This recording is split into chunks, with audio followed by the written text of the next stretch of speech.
Jain friends, Pradeep Elavat नाम है हमारा और आप देखना शुरू कर चुके हैं एलिजिट आईएएस। लास्ट वीडियो में हमने इकोनॉमिक्स का एक टॉपिक पिक किया था करंट अफेयर से। आज भी हम एक टॉपिक पिक कर रहे हैं इकोनॉमिक्स का, और टॉपिक का जो नाम है वो है banks will take cautionary stance on lending to NBFC. कहने का मतलब ये है कि आप सबको पता है कि बैंक क्या करते हैं, लोन देते हैं। अब वो लोन देते हैं, एनबीएफसी को भी लोन देते हैं, तो वहां पे वो सतर्क है, मतलब काफी कॉशनरी मेजरमेंट्स वो यहाँ पे क्या कर रहे हैं, चूज कर रहे हैं। उसी के बारे में क्या है, ये पूरी की पूरी न्यूज है। तो आइए इस न्यूज को हम डिटेल में डिस्कस करते हैं। अगर आप देखेंगे तो ये टॉपिक बिल्कुल सीधा सीधा कनेक्ट होता है आपका इंडियन इकोनॉमी जीएस पेपर 3 के साथ। जैसे अगर हम बात करें फाइनेंशियल इंस्टीट्यूशंस के बारे में, बैंकिंग सेक्टर के बारे में, एनबीएफसी के बारे में, उनकी जो रेगुलेशंस है उनके बारे में बिल्कुल डायरेक्टली ये टॉपिक कनेक्ट होता है। इसके अलावा अगर आप देखेंगे इसको आप GS paper 2 governance and policy के साथ भी क्या कर सकते हैं, कनेक्ट कर सकते हैं। जैसे role of RBI direct connect होता है, गवर्नमेंट इन फाइनेंशियल स्टेबिलिटी, ये वो टॉपिक हैं जहां से मेंस में आपको हर साल क्वेश्चन देखने को मिलते हैं। इसलिए ये जो मैं आपको टॉपिक यहां पे पढ़ा रहा हूं ये बहुत ही इंपॉर्टेंट टॉपिक है। अगर मैं बात करूं ऐसे की, वेरी वेरी इंपॉर्टेंट। आप देख रहे हैं कि आज की डेट में जो ऐसे हैं वो भी इकोनॉमी से रिलेटेड आ रहे हैं। तो देखिए ये ऐसे बन सकता है, impact of financial sector policies on economic growth. तो अगर आपका ये टॉपिक क्लियर हो जाता है तो आपको एसए में भी क्या मिलेगी, हेल्प मिलेगी। और प्रीलिम्स में जैसे आपको पता है NBFC, RBI regulations, financial stability, इनसे भी ये टॉपिक बिल्कुल डायरेक्टली क्या होता है, कनेक्ट होता है। जैसे ये टॉपिक कनेक्ट होगा आप लोगों के साथ, आप क्या करेंगे, इस क्वेश्चन का आंसर मुझे देंगे। और ये मेरा वादा है आपसे, जैसे ही ये टॉपिक अगले 10 मिनट में कवर अप होता है आप इस क्वेश्चन का आंसर दे सकते हैं। और मैं उम्मीद करता हूं कि इस तरह के क्वेश्चंस आपको इस साल प्रीलिम्स के पेपर में देखने को मिलेंगे। तो बिना समय को वेस्ट करते हुए आइए अब हम अपने टॉपिक को स्टार्ट करते हैं। जैसा कि आपको पता है कि जो कंटेक्स्ट है वो यही है कि जो हम बैंक है वो बहुत ज्यादा सतर्क हो गए हैं। किसको लेके सतर्क हो गए हैं, एनबीएफसी को लेके सतर्क हो गए हैं। अब कंसर्न क्या है, कंसर्न ये है कि जो एसेट्स हैं वो क्या हो रहे हैं, स्ट्रेस हो रहे हैं। तो बैंक अब ये कह रहे हैं कि भाई देखो हमारे पास दो तरह की एनबीएफसी है, एक है हाई रेटिंग वाली, एक है हमारे पास लो रेटिंग वाली। तो जो हाई रेटिंग वाली है ना, अब वो हमारे पास क्या होगी, प्रायोरिटी होगी। अब आपके मन में सवाल होगा कि साहब ऐसा क्यों हो रहा है। ऐसा इसलिए हो रहा है कि जो लो रेटिंग वाली एनबीएफसी होती हैं वहां से जो लोन की रिकवरी होती है, जो पैसे की रिकवरी होती है, उसमें समस्या आ रही है और आने वाले समय में भी आती रहेगी। और ऐसा माना जा रहा है कि सन 2026 का जो फाइनेंशियल ईयर होगा उसमें यह क्राइसिस बहुत ज्यादा बढ़ जाएगा। इसीलिए पहले से ही हमें क्या करना पड़ेगा, सतर्क रहना पड़ेगा। वही इसमें लिखा हुआ है। अगर आप ध्यान से देखेंगे तो यही है द फोकस ऑफ लैंडिंग। देखो लैंडिंग का मतलब होता है देना, लैंड करना, लोन देना, lending will shift toward higher rated NBFC rather than those with the weaker financial position. भाई जिन एनबीएफसी की फाइनेंशियल पोजीशन कम है उनको हम क्या करेंगे, इग्नोर कर देंगे, कम लोन देंगे। हम प्रायोरिटी किसको देने जा रहे हैं, जो हायर रेटिंग वाले क्या हैं, एनबीएफसी हैं। अब आपके मन में एक सवाल आ रहा होगा कि सर आप ये पढ़ा तो रहे हैं लेकिन आपने हमें ये नहीं बताया कि एनबीएफसी होता क्या है। उसके बारे में भी हम बात करेंगे, लेकिन उससे पहले देखिए सबसे बड़ी समस्या ये आ रही है, हमारे पास दो तरह के लोन होते हैं। एक होता है सिक्योर्ड लोन, एक होता है अनसिक्योर्ड। सिक्योर्ड का मतलब क्या है, जहां पे कोलेटरल होता है। क्या होता है, कोलेटरल होता है। अनसिक्योर्ड का मतलब क्या है कि जहां पे कोलेटरल होगा ही नहीं। अब कोलेटरल का मतलब क्या है, जैसे मान लीजिए आप हाउस लोन लेने गए तो भाई आप कोई ना कोई कोलेटरल तो रखोगे ना। आपको हाउस लोन लेना है तो कुछ ना कुछ, या फिर आपके पास दूसरा मकान है उसकी रजिस्ट्री आप क्या करेंगे, बैंक के पास रखेंगे। तो प्रॉब्लम क्या आ रही है, चाहे सिक्योर्ड लोन हो या फिर अनसिक्योर्ड लोन हो, एनबीएफसी में दोनों में ही क्या हो रहा है, स्ट्रेस देखने को मिल रहा है। स्ट्रेस का मतलब ये है कि भाई रिकवरी में प्रॉब्लम आ सकती है। ठीक है, अब चलिए जैसा कि मैंने आपको बताया कि अब हम आपको बताने वाले हैं कि एनबीएफसी होते क्या हैं। बैंक के बारे में तो सबको पता ही है, एनबीएफसी भी आपने इकोनॉमिक्स में पढ़ा ही होगा।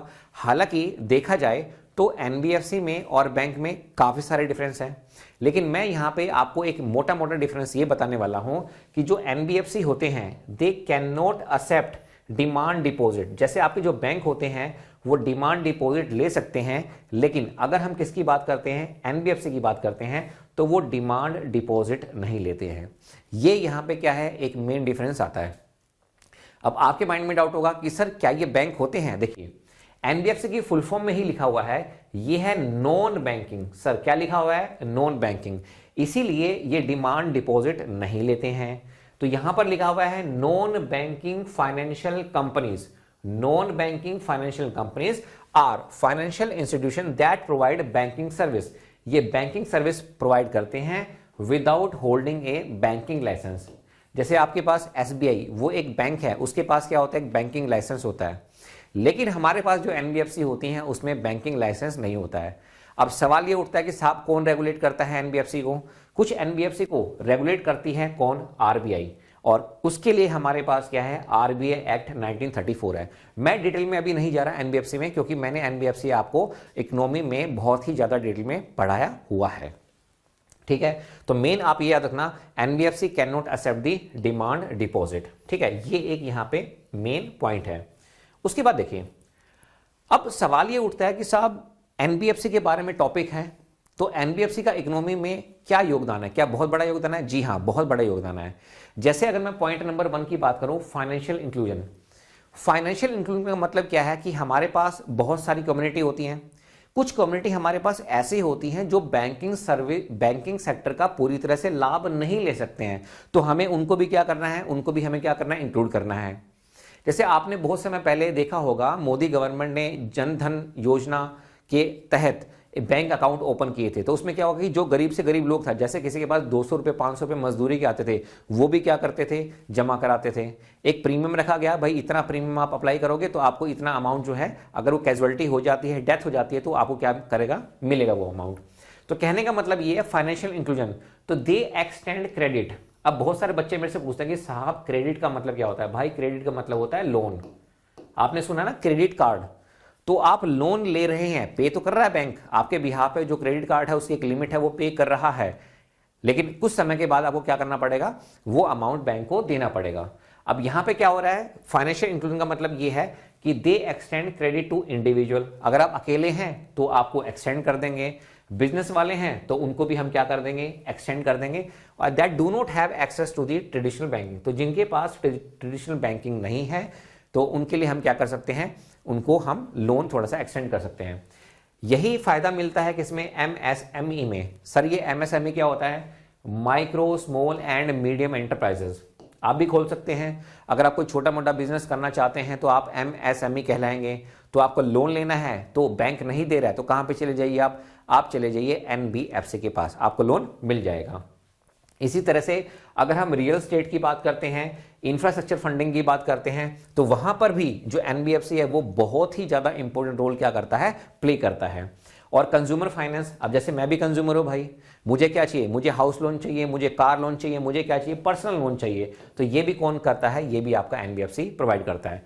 तो ये बहुत सारे पॉइंट्स हैं जो हमें ये बताते हैं कि NBFC are very very important in our economy. तो हमारी जो इंडियन इकोनॉमी है उसमें ये बहुत बड़ा योगदान देता है। कौन देता है, एनबीएफसी देता है।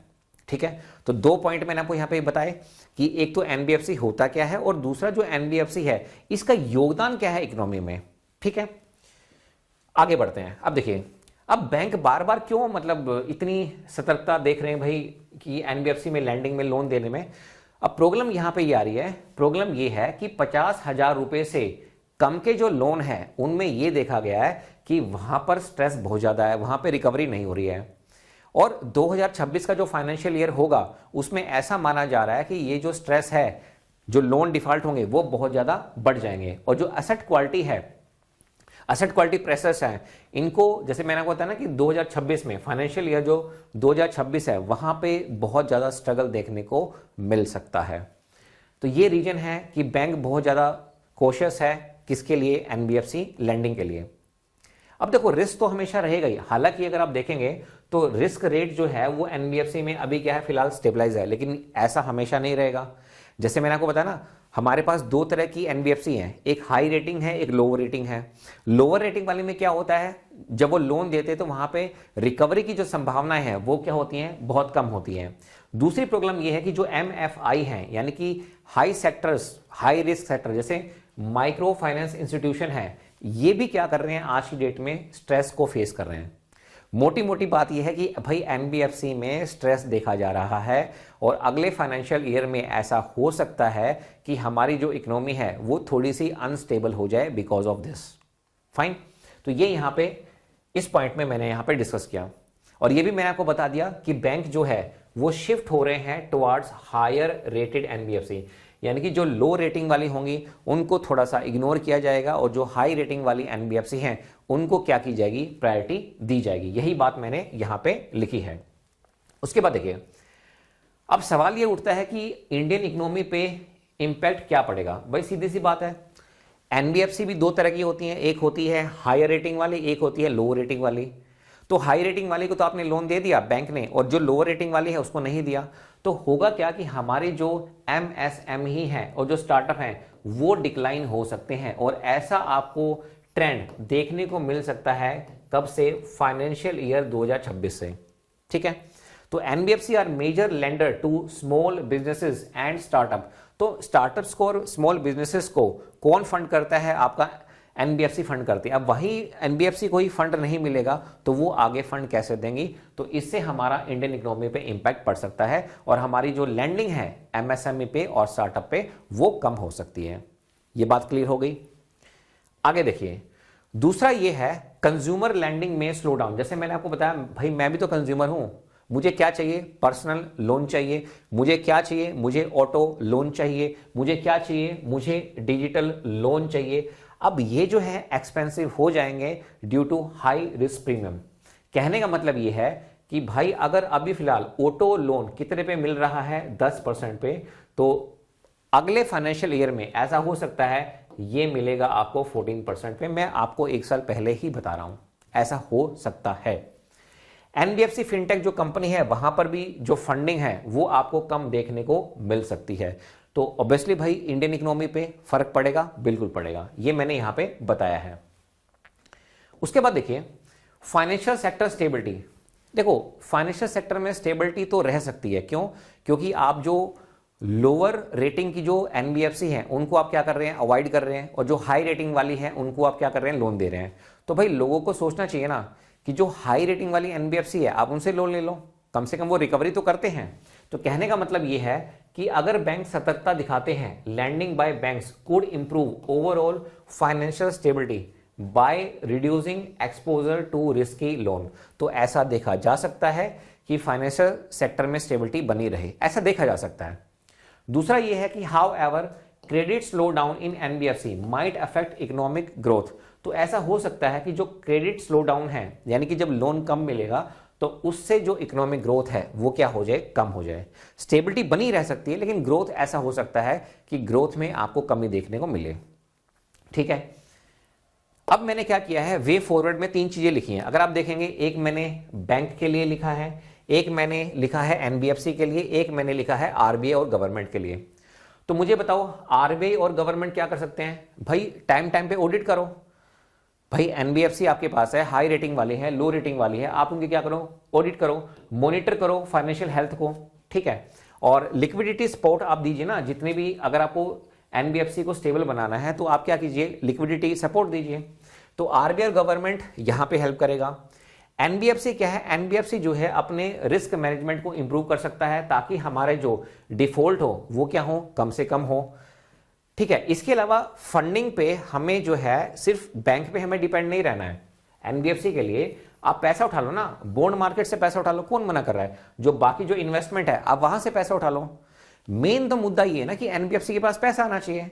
अब पैसा वो कहां से आ रहा है, बैंक से आ रहा है। अब बैंक से तो आ रहा है, लेकिन आप एक काम करो ना, इसके अलावा भी बहुत सारी मार्केट होती हैं, जैसे बॉन्ड मार्केट हमारे पास है, कोई इन्वेस्टमेंट आपके पास है, तो आप क्या करेंगे, वहां से पैसा उठा लेंगे। अच्छा, बैंक के लिए क्या है फिर? बैंक के लिए है कि भाई जो हमें क्या करना है, जो स्ट्रॉन्गर एनबीएफसी है उसको प्रायोरिटाइज कर दो। भाई कस्टमर को क्या करना है, कस्टमर को लोन लेना है। तो जो हाई रेटिंग वाली एनबीएफसी है, बोलो कि भाई आप उनके पास जाइए, लोअर रेटिंग वालों के पास मत जाइए, क्योंकि वहां पे जो डिफॉल्ट है वो क्या है, बहुत ज्यादा है। और इसके अलावा जो क्रेडिट असेसमेंट है उसको भी क्या करना है, इंप्रूव करना है। जैसे एआई का यूज कीजिए, डाटा एनालिटिक्स का क्या कीजिए, यूज कीजिए। तो ये मैंने पॉइंट्स कहां पे लिखे हैं, वे फॉरवर्ड में लिखे हैं।